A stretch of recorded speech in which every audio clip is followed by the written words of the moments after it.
All right, good afternoon, everybody. How are you all doing? Did you like the keynote? Did you like Alicia Keys? Yeah, and here she is. No. But better. I don't know. Actually, pretty tight here. We have someone amazing. We have someone who is not just a phenomenal leader in our industry, not only somebody who has redefined what it means to be a chief executive officer, but someone who also is a leader in the world and somebody who I have learned so much from. And I could not be more excited to have the Apple Chief Executive Officer, Tim Cook, here. Tim, please come and join us.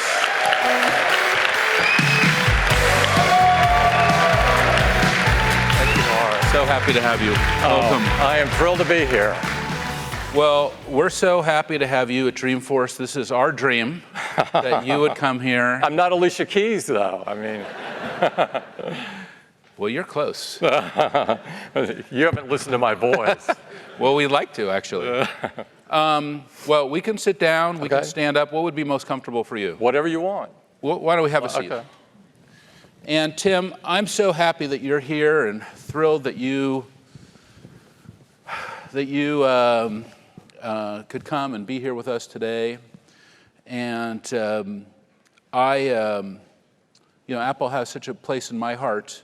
Since 1984, I was given an internship there, and that really kind of set my career off. I had never worked in a company before, and I'll never forget that. And I'm very grateful to the company. So thank you very much. Thank you. It's so great to be here. I'm honored to be asked, and thanks everyone for showing up to this session. I see a few people up top as well.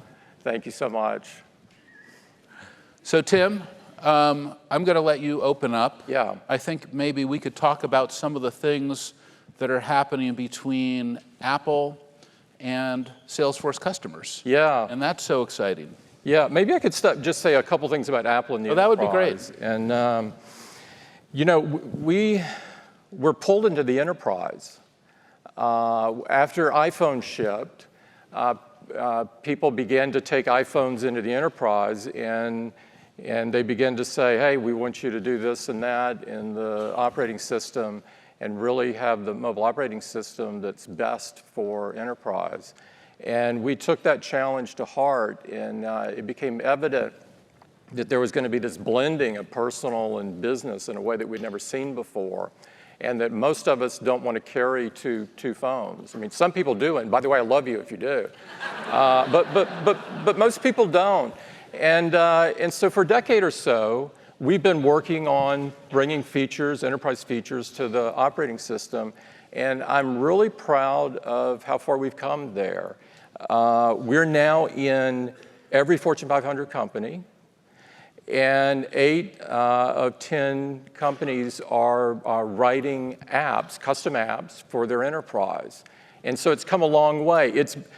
In all honesty, it's behind the consumer revolution of apps, but I'm really proud of the trajectory and so forth. And so there's great momentum. From a partnership point of view, I couldn't be happier with working with Salesforce. And we've had some terrific customer wins together, and maybe some of these will come on the screen here. The first one that I thought I would mention is HEB, and I don't know if you know about HEB, but they're the largest private employer, yes, in the Longhorn State, and over 100,000 folks or so, and incredibly innovative. We're really proud to be working with them. They're using apps from everything from like the photo here of checking temperature of foods and making sure they're exactly right for the customer.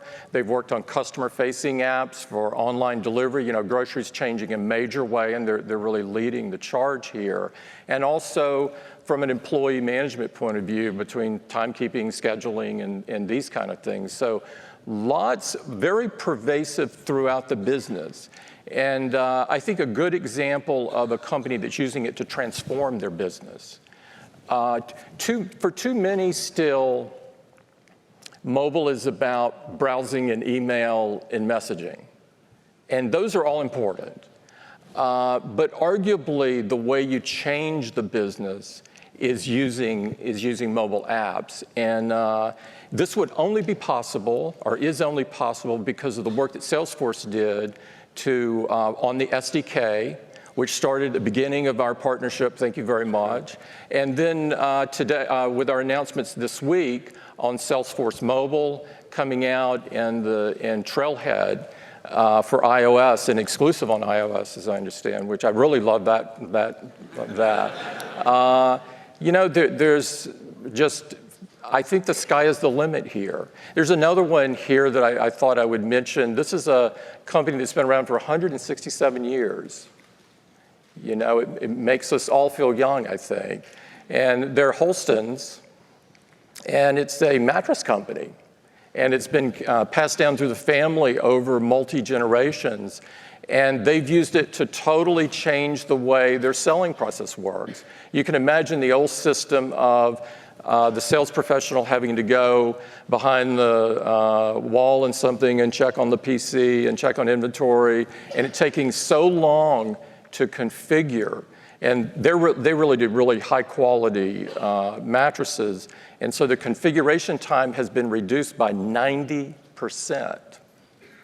This is like a total rethink of how things are done. And I could not be happier with it. And so those are just two of the examples. But there's a ton more. And the thing is, people are truly using it to transform their businesses. And I know you're proud as well. I'm super proud that Apple is involved in these and involved with Salesforce with these. Well, Tim, I'll tell you that I guess there's one more example, which is me. And I run my business on my phone. I have for years. I don't even own a computer anymore.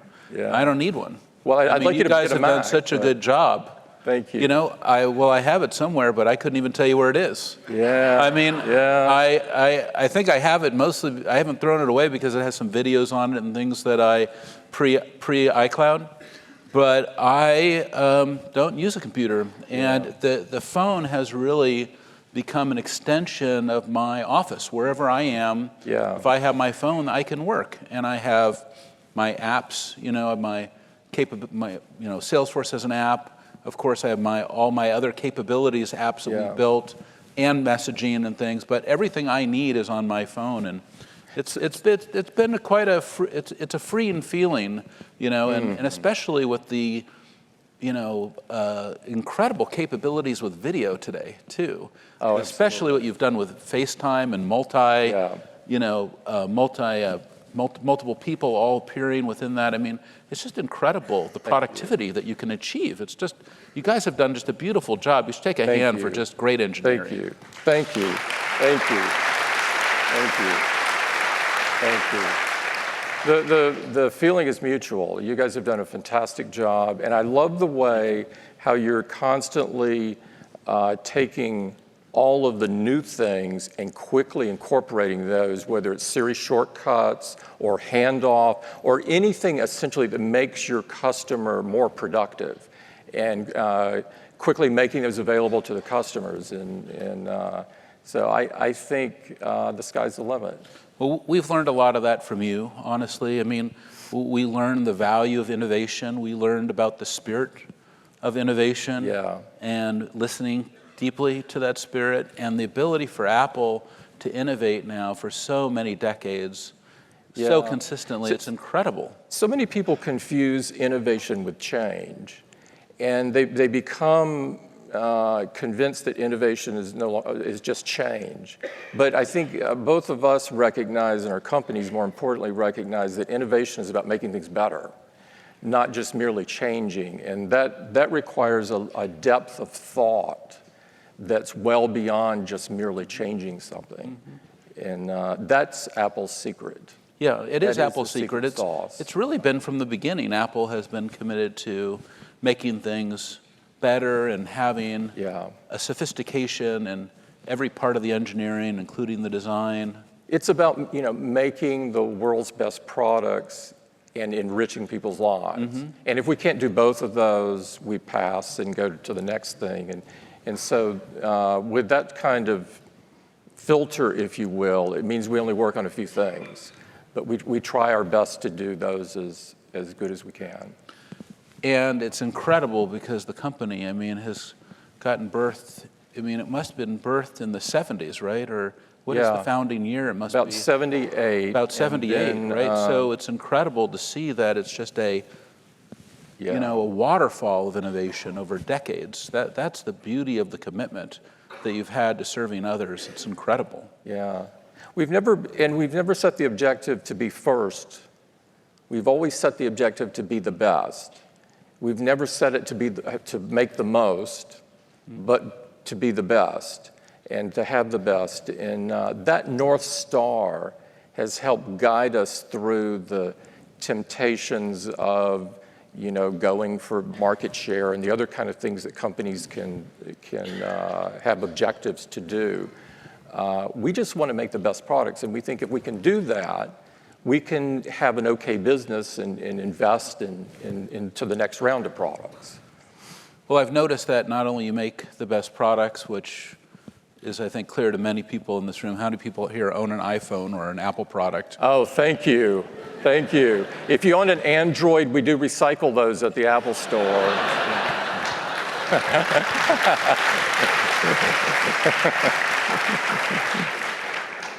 And this stage that we're sitting on has a tremendous history. With It Apple does. as well, it must bring back memories and visions and inspirations. It does. I felt it coming in a major way, to be honest. This was the theater that lots of the Apple products were announced in, and Steve unveiled many, many products here, and I can feel him in his presence whenever I come here. So. Yeah, there's a lot of memories here. Is there a special memory that came forward or strong for you? Well, it's mainly of him.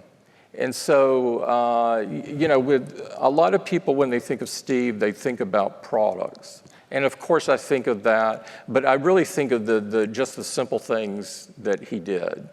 And every time, every day, he always left the office before I did. I'm not sure why that was always the case, but he would always stop by my office before he left and exchange notes on the day, right? And so it's the simple things like that, the friendship that I hold. And I remember him more than once rehearsing on the stage and sort of going way off script and in a way that only he could do, and sort of making everybody laugh along the way. And he wasn't known for that, but he did that.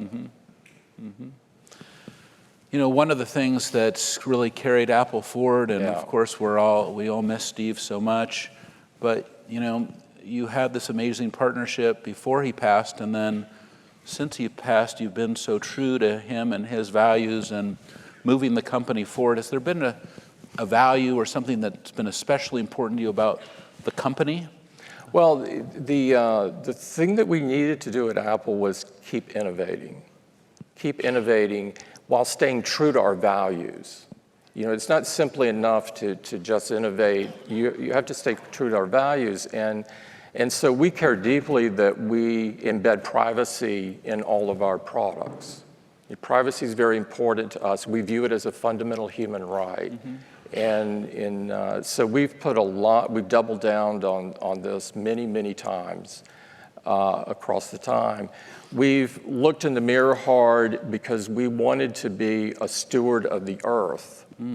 And so we didn't want to merely do the things that you're legally required to do, but we wanted to go well beyond that. And so we challenge ourselves first to run the company on 100% renewable energy, and we've done that. We're really proud of that. And secondly, we challenged ourselves to think broader about how we could be the ripple in the pond.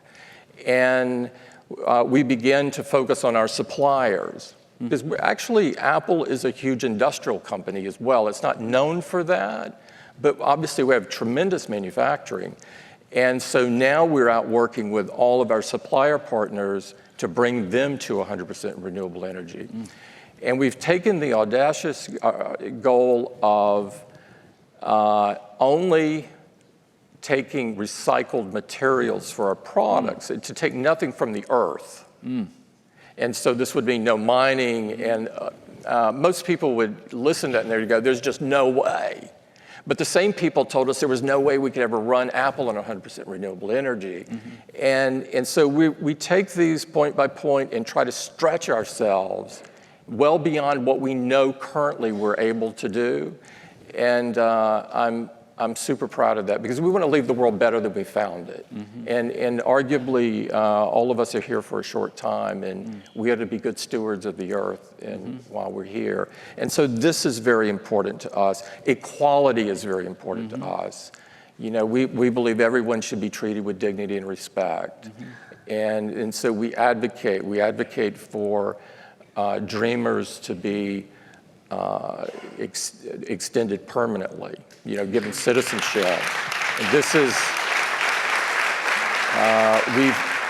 thank you. We have about 450 dreamers in Apple.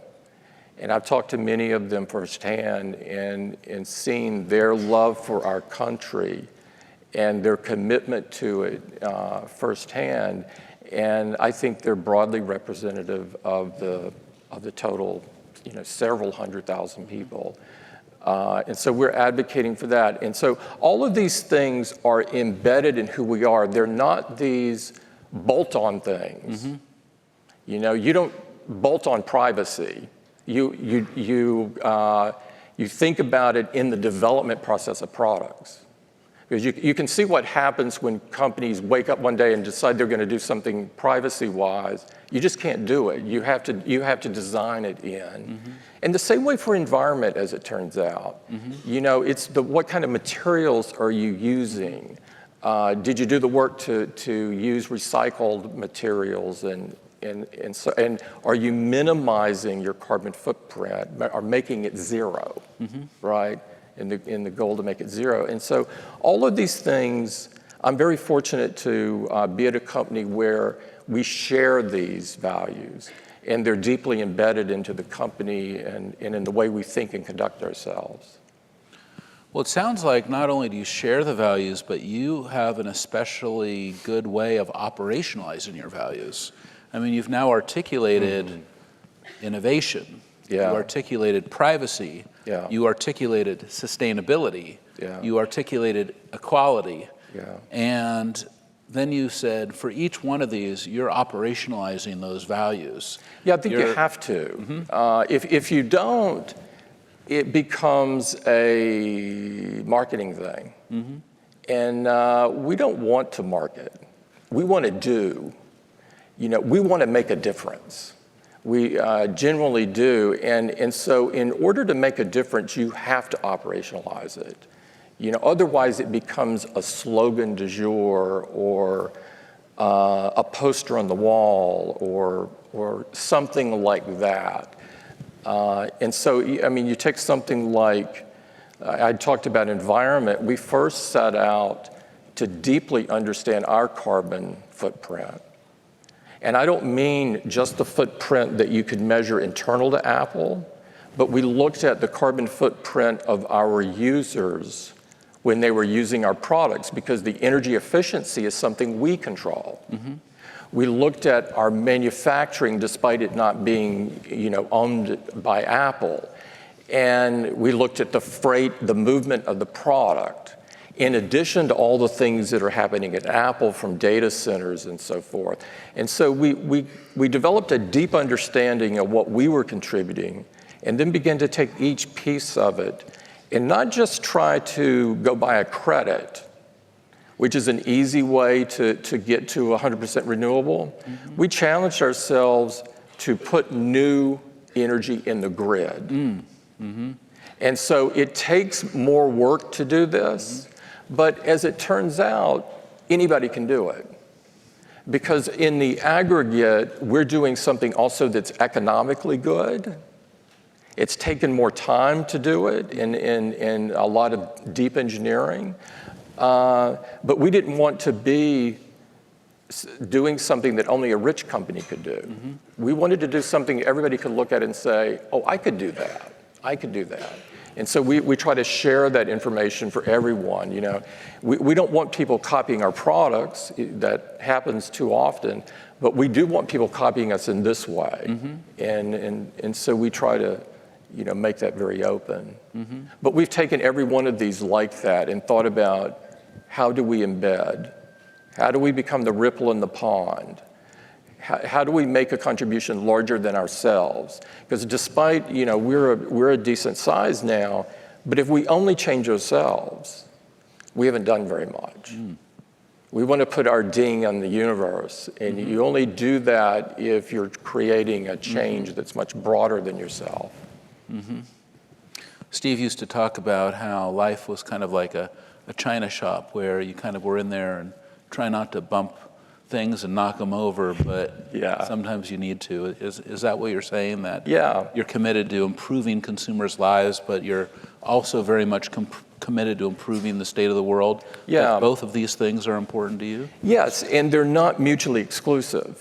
There's lots of false trade-offs out there. There's some people think you can't have to do really great AI machine learning unless you have a boatload of data and understand everybody's personal life in detail. We don't subscribe to that. We think that's a false trade-off. Some people think that you can't grow and have a big business without having a carbon footprint. We reject that. And so there's a lot of these false choices, as it is, that are out there embedded in people's minds. And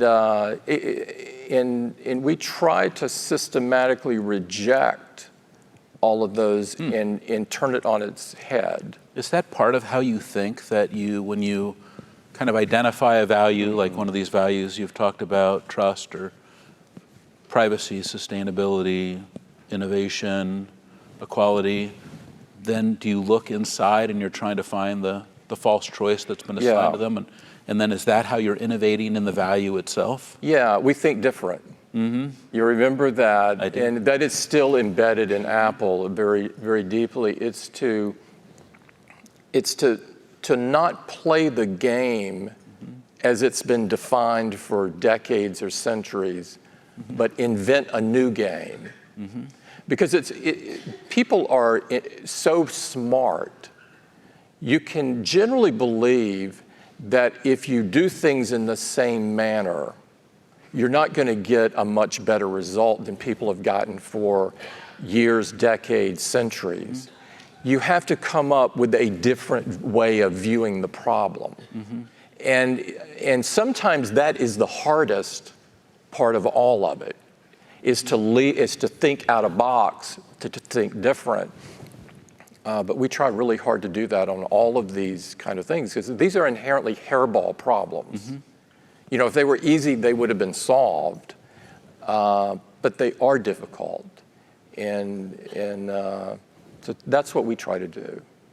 You mentioned equality also. And is there a false choice that you see that people make when it comes to equality? Is there a narrative that needs to change there? And how did that come through you? I think the false choice on equality is, if you give me more rights than I have, then you have less.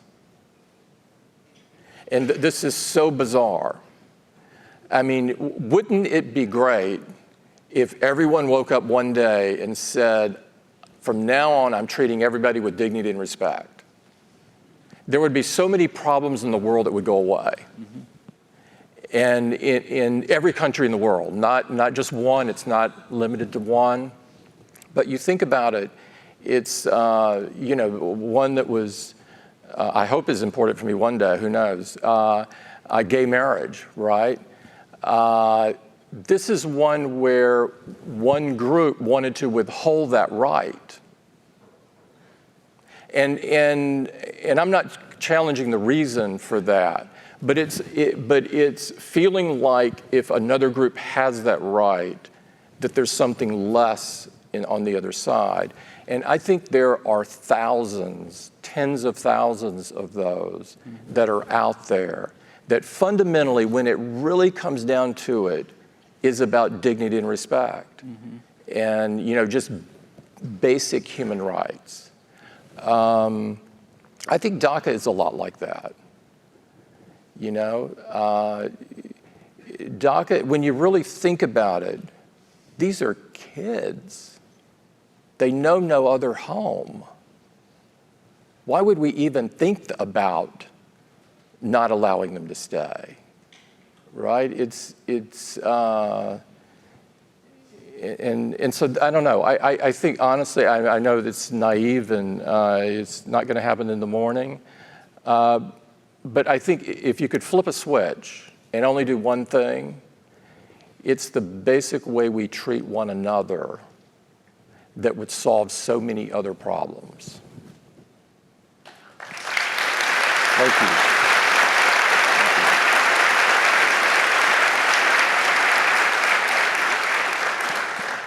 Well, we've talked about so many things about Apple and the parade of values that Apple has. When you think about yourself, what is your highest value? What do you've obviously, you're very contemplative, mindful, you spend a lot of time in your heart and you lead from your heart. What is the most important thing to you? Well, my revelation in life was, probably came too late, but in my upper 30s, where it became clear to me you're sort of searching for your lifetime for your purpose. I'm sure some people in the audience have done this too. You're sort of on a search and you convince yourself early in life, well, my purpose is deciding my major in school. So you decide your major and you graduate, and guess what? You still don't know what your purpose is. And so you keep looking and you think, well, it's about getting a job. Well, no, it wasn't that. And maybe it becomes a promotion, maybe it becomes a marriage, maybe it becomes a child. And at some point, you recognize the reason we are all here is to help somebody else. That is the sole reason that we are here. And once you get that in your head, as it turns out, life gets so much simpler. It gets so much simpler. And that's how I view it. That's how I view it. And so, using that as kind of the North Star, you can make a lot of decisions that can be very complex, and you can kind of make them pretty simple. That you're here in the service of other people. That it's not about you, And I very much deeply believe that. Well, Tim Cook, thank you for everything that you do. Thank you. And thank you for leading our industry and being here at Dreamforce. We are so grateful to you. Thank you. Thank you all for all coming out. Mark, thank you. Thank you very much. Thank you. Thank you. Thank you. Thank you.